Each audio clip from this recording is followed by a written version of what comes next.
بہت سارے لوگ یہ کہتے ہیں غامدی صاحب گفتگو کرتے ہیں، ان کے کچھ اردو کے الفاظ ہیں ہمیں سمجھ میں نہیں آتے، مشکل اردو ہے، کیا اس کی کوئی طریقہ ہے؟ تو ہم نے کوشش کی ہے کہ وہ الفاظ، وہ تراکیب، وہ عربی کے ایسے اسالیب جو لوگوں کے لیے بالعموم ناواقفیت کا سبب بنتے ہیں، آپ سے وقتاً فوقتاً پوچھتے رہیں، اور شروع میں اگر آپ کوئی نصیحت ہدایت کرنا بھی چاہیں لوگوں کو کہ اگر کوئی بات سمجھ میں نہ آئے تو اس کے لیے وہ کیا کر سکتے ہیں۔ ایک لفظ میں چاہتا ہوں، چند الفاظ ہیں ان کی آپ وضاحت فرما دیں، ان سے کیا مراد ہے یہ بتائیے گا۔ آپ اکثر فرماتے ہیں اپنی گفتگو میں دینونت صغریٰ، اردو میں عام طور پہ لفظ نہیں سنتے، لوگوں کے لیے ایک اجنبی لفظ ہے، ایک ترکیب ہے دینونت اور صغریٰ، اس سے کیا مراد ہے؟ یہ جو ہم سورہ فاتحہ پڑھتے ہیں تو اس میں ہر مسلمان یہ آیت بھی پڑھتا ہے کہ مالک یوم الدین، یہ جو دین کا لفظ استعمال ہوا ہے اس سے یہ لفظ بنا ہوا ہے۔ اچھا، یہاں دین سے کیا مراد ہے؟ جزا و سزا۔ مالک یوم الدین کا مطلب ہے جزا و سزا کے دن کا مالک، ٹھیک، تو اس سے یہ لفظ بنا ہے دینونت، یعنی جزا و سزا۔ اللہ تعالیٰ اپنے پیغمبروں کے ذریعے سے اس دنیا میں جو عدالت لگاتے رہے ہیں اور جس میں قوموں کا فیصلہ ہوا ہے اس کو دینونت صغریٰ یا قیامت صغریٰ کہا جاتا ہے، یعنی چھوٹے پیمانے پر ایک قیامت برپا ہوتی ہے یا چھوٹے پیمانے کے اوپر دنیا ہی میں جزا و سزا برپا ہو جاتی ہے۔ ٹھیک، عام حالات میں تو اللہ تعالیٰ کا قاعدہ یہ ہے کہ یہاں پر مکافات ہوتی ہے لیکن لازماً نہیں ہوتی۔ بڑے بڑے مجرم ہیں کہ جو اپنے جرائم کے ساتھ چلے جاتے ہیں اور ان پہ گرفت نہیں ہوتی، لیکن جب اللہ کے رسولوں کی بعثت ہو جاتی ہے تو پھر دنیا ہی میں ان کی قوموں کو سزا دی جاتی ہے۔ تو سزا، جزا، اس کے لیے عربی زبان میں دینونت کا لفظ استعمال ہوتا ہے۔ میں کوشش کرتا ہوں کہ جب یہ لفظ بولوں تو ساتھ ہی اس کی وضاحت بھی کر دوں، لیکن ہو سکتا ہے کہ کسی جگہ نہ ہوئی۔ ٹھیک، یہ بھی آپ نے ایک اور لفظ ہم سب استعمال کیا، مکافات۔ آپ تو جانتے ہیں آج کل لوگوں کی اردو کا جو عالم ہے، اس کی بھی ذرا وضاحت فرمائی کہ مکافات کا کیا مطلب؟ وہی چیز ہے کہ آپ نے اگر ایک جرم کیا ہے یا کوئی آپ نے برائی کا کام کیا ہے تو اس کی جزا آپ کو مل جائے۔ ٹھیک ٹھیک، آگے بڑھتے ہیں۔ کچھ اور میرے پاس ایسی تراکیب ہیں، الفاظ ہیں، چاہتا ہوں ان کی بھی وضاحت کریں۔ یہ سرگزشت انذار، سرگزشت غالباً فارسی کا لفظ ہے، انذار عربی کا لفظ ہے، یہ ترکیب میں الگ الگ بھی لفظوں کا معنی بتائیے گا اور پھر ترکیب میں مل کے کیا مطلب ہے؟ یعنی انذار کا مطلب ہے خبردار کرنا، وارن کرنا، اور سرگزشت انذار کا مطلب یہ ہے کہ رسالت پاک صلی اللہ علیہ وسلم نے جو انذار اپنی قوم کو کیا، وہ جس طرح کیا، جن مراحل سے گزر کر کیا، جیسے خبردار کیا، قرآن مجید ہی چونکہ اس کا ذریعہ بنا تو وہ اب اس انذار کی داستان بن گیا ہے، اس کی سرگزشت بن گیا ہے، اس کی تاریخ اس میں محفوظ ہو گئی ہے۔ تو قرآن مجید کو اپنے مضمون کے لحاظ سے اگر سمجھنا ہو تو وہ ایک پیغمبر کی سرگزشت انذار ہے۔ اگر آپ اس کو اس طرح نہیں سمجھیں گے تو آپ قرآن مجید کیا ہے اس کو جان ہی نہیں سکیں گے۔ ٹھیک ہے، آگے بڑھتے ہیں۔ ایک ترکیب آپ اکثر استعمال فرماتے ہیں اپنی گفتگو میں، بناء استدلال۔ اس کی بناء استدلال کیا ہے؟ یہ بھی دو الفاظ ہیں، تو بناء استدلال سے کیا مراد ہے؟ استدلال کا مطلب نا ریزننگ۔ جی، آپ کسی چیز پر دلیل دیتے ہیں، تو اگر آپ دلیل دیتے ہیں یا اپنا آرگومنٹ پیش کرتے ہیں تو اس کو استدلال کرنا کہا جاتا ہے، ٹھیک، دلیل دینا۔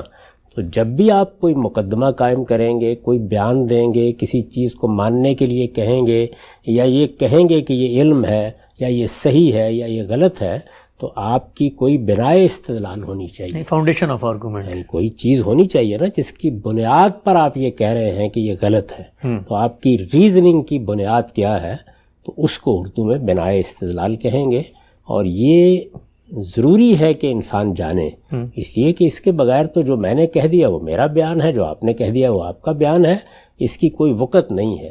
تو بناء استدلال کو جاننا، اس کی طرف توجہ دلانا، یہی اصل میں علم کا راستہ کھولنا ہے۔ ٹھیک، ایک اور ہم سب آپ جملہ استعمال فرماتے ہیں اکثر، خدا کی مائیت کا ظہور ہوتا ہے رسولوں کے ساتھ۔ خدا کی مائیت اور ظہور کیا؟ مائیت ساتھ ہونا، یہ آپ لوگ شادی کے دعوت نامے لکھتے ہیں نا تو لکھتے ہیں اس میں ما اہل و عیال، مائیت ساتھ ہونا، یعنی یہ واضح ہو جاتا ہے، ایسی نشانیاں ظاہر ہو جاتی ہیں، کسی کو شبہ نہیں رہتا کہ اس شخص کے ساتھ، یعنی اللہ کے پیغمبر کے ساتھ خدا کھڑا ہے۔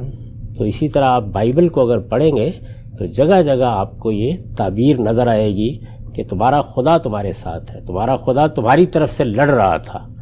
تو یہ خدا کا ساتھ ہونا، یہ در حقیقت وہ آخری چیز ہے کہ جس کے بعد حجت تمام ہو جاتی ہے.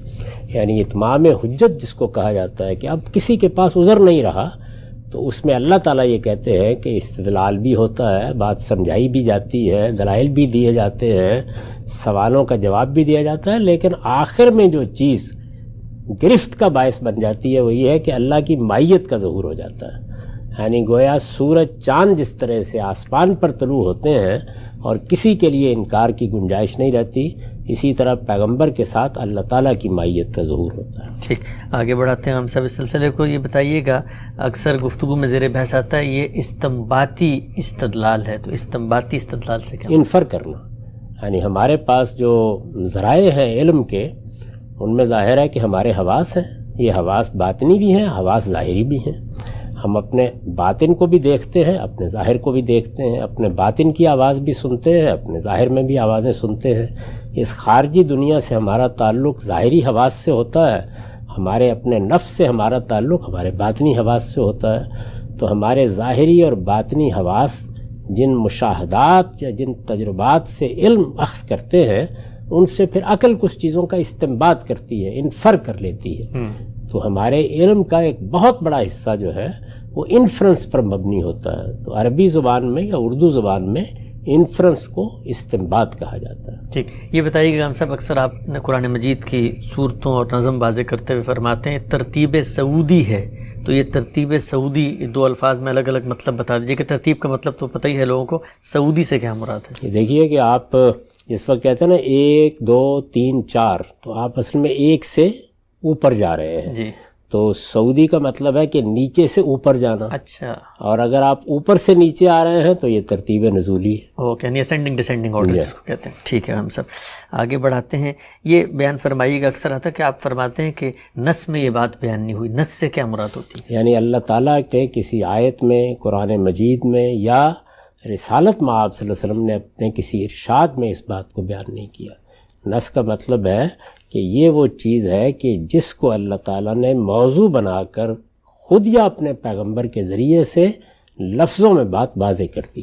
ٹھیک، یعنی ٹیکسٹ کے اندر ایک بات موجود ہے. ٹھیک، یہ بتائیے کہ ہم سب اگلا جو میں پوچھنا چاہتا ہوں، اصطلاح عام طور پہ استعمال ہوتی ہے، وہ علی السبیل التغلیب. آپ فرما رہے ہوتے ہیں کبھی یہ اسلوب جو ہے زبان کا علی السبیل التغلیب ہے. علی سبیل التغلیب، اس سے کیا مراد ہے؟ یعنی دیکھیے نا کہ ہم دنیا میں چھوٹے بڑے سب لوگ موجود ہوتے ہیں، تو بعض اوقات ہم بڑوں کو خطاب کر کے یہ سمجھتے ہیں چھوٹے بھی اس کے تحت آ گئے.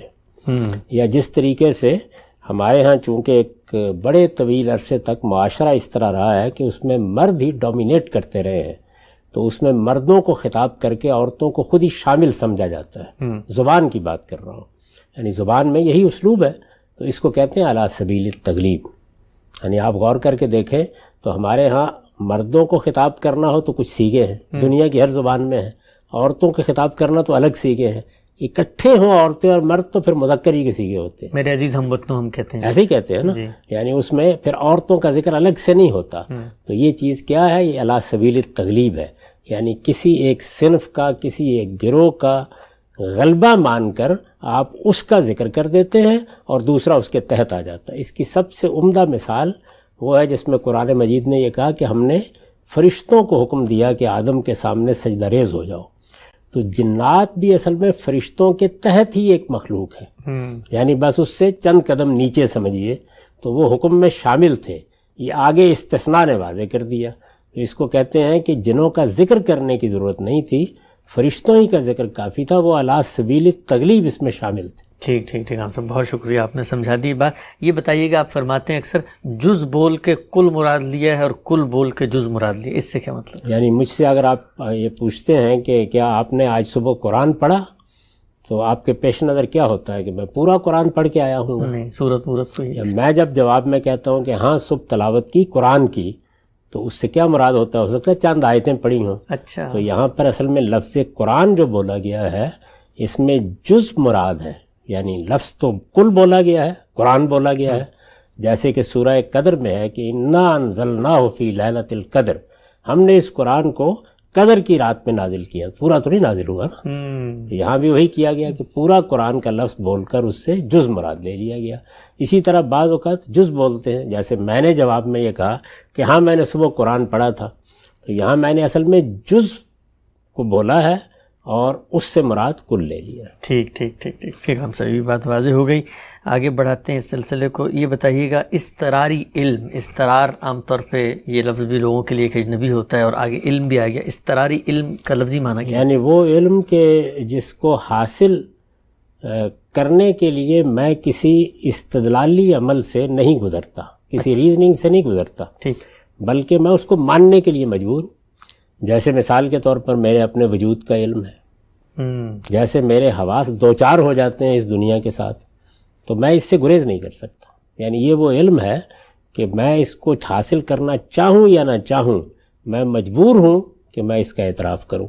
تو میرے اندر علم موجود ہے. اس کے لیے اصطلاح امام فراہی نے وضع کی استراری علم، یعنی وہ علم کہ جس کا میں انکار ہی نہیں کر سکتا. مجبور کے لفظ کے معنی مجبور، استرار کا مطلب ہے مجبوری. ٹھیک ہے. ہم سب یہ ایک اور لفظ آپ فرماتے ہیں اکثر، یہ بات تو مضمر ہے، یعنی اس جملے میں بات مضمر کا کیا مطلب؟ چھپی ہوئی ہے. اچھا، یعنی اس جملے کو اگر آپ دیکھیں تو الفاظ میں تو یہ بات نظر نہیں آ رہی، لیکن جس طرح یہ جملہ بولا گیا اس میں یہ چیز پوشیدہ ہے، چھپی ہوئی ہے. قیاس مع الفارق کی کبھی کبھی بات آتی ہے آپ کے، قیاس مع الفارق، اس کا یعنی ایک ایسی بات تھی، آپ نے کہا یہ تو اس سے ملتی جلتی بات ہے، نہ اس کا اس سے کوئی تعلق تھا، نہ اس سے اس کا کوئی تعلق ہے، تو اس کو کہتے ہیں قیاس مع الفارق. یعنی یہ آپ نے کیا قیاس کیا ہے جبکہ دونوں میں کوئی ربط ضبطی نہیں ہے سرے سے. ٹھیک ٹھیک. تو یہ اصل میں علمی تعبیریں ہیں، اور اگر لوگ علم سے واقف ہوں تو انہیں اجنبیت محسوس نہ ہو. اور میں اس میں یہ بھی عرض کروں گا کہ ہم جب بچپن میں تھے تو ایسا نہیں ہے کہ یہ ساری چیزیں ہم نے آسمان سے وحی پا کے حاصل کیں. اہل علم ہی کو سنا، انہی کو پڑھا. تو اس وقت ہمارا یہ ذوق ہوتا تھا کہ لغت پاس ہے یا فوری طور پر کوئی ڈکشنری ہے اس کو اٹھایا ہے، نیا لفظ سامنے آئے تو دیکھتے تھے اس کو، اور ہمیشہ شکر گزار ہوتے تھے کسی اچھے بولنے والے کا کہ اس نے ایک لفظ بولا ہے، ایک ترکیب استعمال کی ہے، ہمارے علم میں اضافہ ہوا. اب دیکھیے غالب نے، اقبال نے جب انہوں نے ان کی شاعری پڑھی تو اس میں ظاہر ہے کہ وہ زبان تو نہیں لکھی گئی نا جو آپ کے بازاروں میں بولی جاتی ہے. تو ان لوگوں نے ہمارے ذوق میں کتنا اضافہ کیا، کتنے اہم پہلو واضح کیے. تو ایسے ہی میرے خیال میں لوگوں کو علم کا سچا شائق بننا چاہیے. ایک چھوٹا سا لغت لے کے اپنے پاس رکھ لیں تو ان کو بہت سے الفاظ کے معنی معلوم ہو جائیں. بالکل ٹھیک ہے. چند اور لفظ لے لیتے ہیں، ہم سے 1-2 منٹ باقی ہیں. ضرر و غرر آپ استعمال فرماتے ہیں. ضرر کا مطلب ہے نقصان پہنچانا، غرر کا مطلب ہے دھوکہ دینا.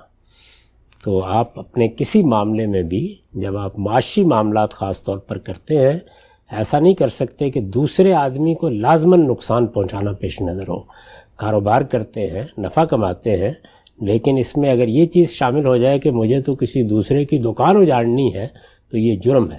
اسی وجہ سے جوئے کو ممنوع قرار دیا گیا ہے. جوئے میں کیا ہوتا ہے، آپ ایک کھیل کھیلتے ہیں جس میں لازماً ایک آدمی کا نقصان ہو جانا ہوتا ہے، تو یہ ضرر کی وجہ سے ممنوع ہے. ایک تعویل کا ایک لفظ آپ استعمال فرماتے ہیں، تعویل سے کیا مراد ہے؟ اردو زبان میں تو ہم اس کو بالکل اس معنی میں بولتے ہیں کہ جیسے ہم کہتے ہیں کہ اس چیز کا مطلب کیا ہے، اس کا مصداق کیا ہے، اس کی تفسیر کیا ہے، اس کے معنی کیا ہے. یہ بہت سے معنی میں بول لیا جاتا ہے، لیکن قرآن مجید میں یہ کسی چیز کی حقیقت یا اس کے مصداق کے لیے استعمال ہوا ہے. ٹھیک. تعویل الرؤیا سیدنا یوسف کے اس میں بھی آیا ہے. یعنی حقیقت کیا تھی؟ دیکھنے کو تو انہوں نے یہ دیکھا کہ سورج اور چاند ہے اور 11 ستارے ہیں وہ میرے سامنے جھک رہے ہیں. اس کی حقیقت کیا تھی؟ تو اس کو عربی زبان میں تعویل کہا جاتا ہے. ٹھیک. آخری لفظ لے لیتا ہوں ہم صاحب، تزکیہ و تطہیر آپ استعمال فرماتے ہیں، یہ کیا مترادفات ہیں؟ دونوں کا ایک ہی معنی ہے؟ ایک ہی مطلب ہے دونوں کا، لیکن ان دونوں الفاظ کے استعمال میں یہ حکمت ہے کہ بعض ایسی چیزیں ہیں جس پر تزکیہ نہیں بولا جاتا. اچھا. مثلا ایک جماعت ہے، ایک گروہ ہے، ایک قوم ہے، اس میں کافر بھی ہیں، اس میں منکر بھی ہیں، اس میں منافق بھی ہیں. تو آپ کہتے ہیں کہ ان کو الگ الگ کرنا ہے، تو اس کے لیے تطہیر کا لفظ تو بولا جائے گا، تزکیے کا نہیں بولا جائے گا. لیکن کسی انسان کے باطن میں علائشیں ہیں، اس کے وجود میں خرابیاں ہیں، کوئی اخلاقی گناہ ہے، اس سے اپنے آپ کو پاک کرنا، یہ تزکیہ ہے.